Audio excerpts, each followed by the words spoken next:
Pogo the Clown, beloved childhood hero or villainous murderer? John Wayne Gacy was a man who had a troubling background. As a child, he was beaten constantly by his father, and as a teen, he was fighting with his sexual feelings toward men and whether or not these feelings were okay. Arrested for sodomy in his mid-20s, John Wayne Gacy's first wife left him with his kid. Then, Gacy moved to where he would later claim he should not have been charged with anything other than running a cemetery without a license. Let's go back to Gacy's first kill. It was late at night, and there was a kid 15 years old sitting at a bus stop.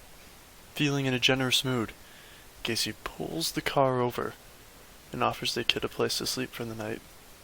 The kid reluctantly accepts the offer and rides with Gacy to Gacy's home. Then, in the morning, wanting to do something nice for the man who had given him a place to crash, so to speak, the young man made breakfast for Gacy.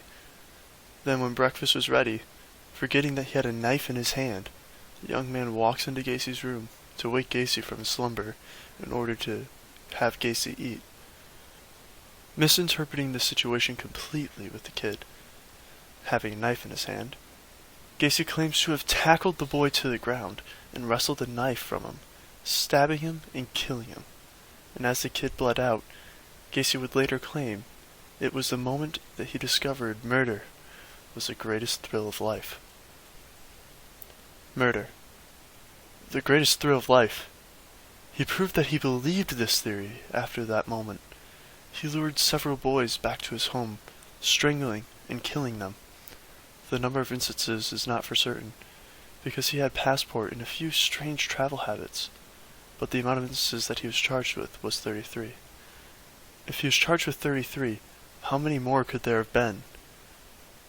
Being that he traveled everywhere, if he was that comfortable to have 29 bodies, 29 out of the 33 kids that were found, buried in his own home, how much more comfortable would he have been killing elsewhere?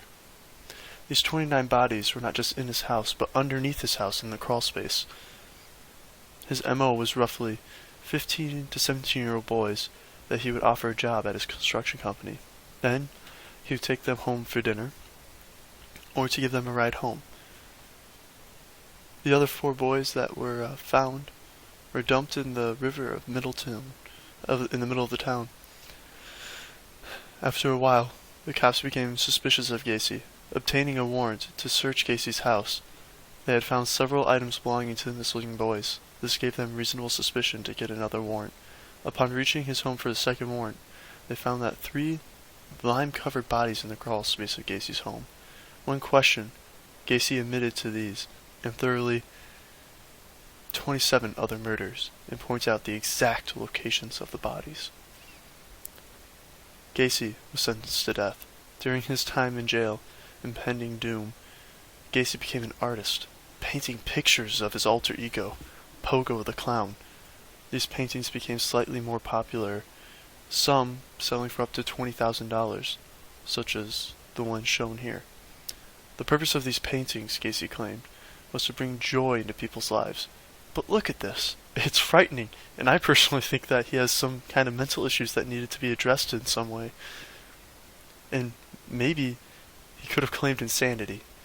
Anyway, for his last meal, Gacy ordered a bucket of Kentucky Fried Chicken, a dozen fried shrimp, French fries, a Diet Coke, and fresh strawberries. Then, on May 10th, 1994, Gacy was scheduled to die by lethal injection. His final words were, "Kiss my ass." This is the life of John Wayne Gacy.